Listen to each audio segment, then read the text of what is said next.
lyrics go something like, I always wanted to be your trampoline, Charlotte Rampling.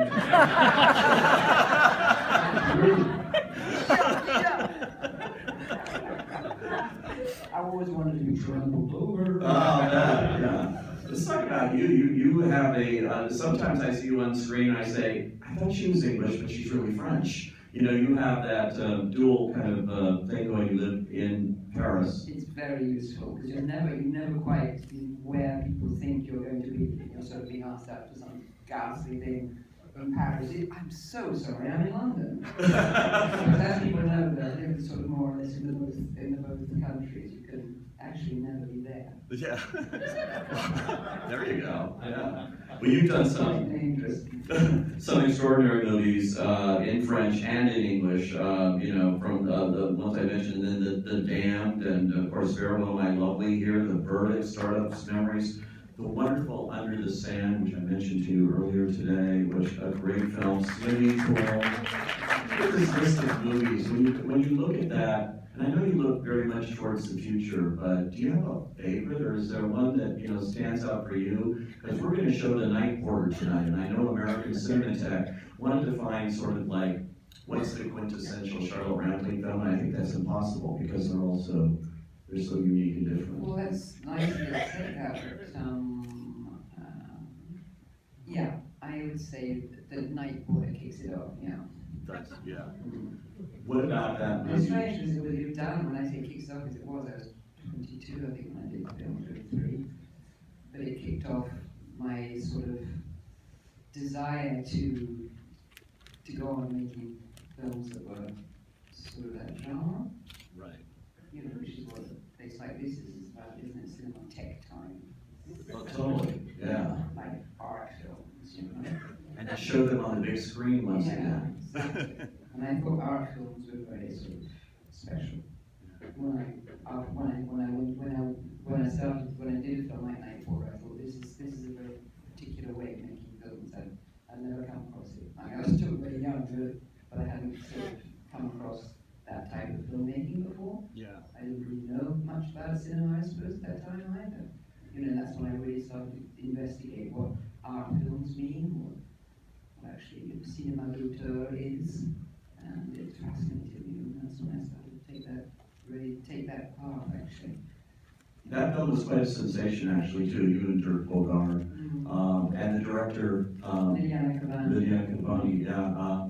So, what was it about that role that did spark it for you? I mean, when you saw that, when you were offered this picture. I think it was just so very troubling, very disturbing, very dangerous. I guess I had those kind of risks. I wanted to go there. I wanted to go to those places. And I think the kind of films some of the films I've done throughout my career have been that, going to those places that are risky and dangerous, that can hurt and that can trouble and can disturb. I guess I was pulled to that. Yeah, you don't. You have very specific reasons about you. It's not like you want to do another film or something. It's like a life choice for you about what you want to do in your. Yeah. Well, I want my life to sort of join the film I'm doing. I'm not though I always want to be troubled, disturbed, and dangerous and risky and all that. But yes and no. I actually do want to do that. I do want to go to those places. And cinema takes me there. It's able to take me there. Roles in cinema, some of them are able to take me there, so that I can investigate those. I should say too, you lived here for several months, and you did a television series here, Dexter. How many Dexter fans out there? Yes, and Broadchurch, and You and Vogel. Yeah. Yes, that was great. A lot of good stuff. Now, we're going to go to some questions from the audience, but I do want to tell them December 23rd, this movie, 45 years ago, and it's played at festivals. As I mentioned, you won awards for it already, but it's something about our relationships. Marriage has nothing to do with age. It has everything to do with two people and what they discover in that relationship.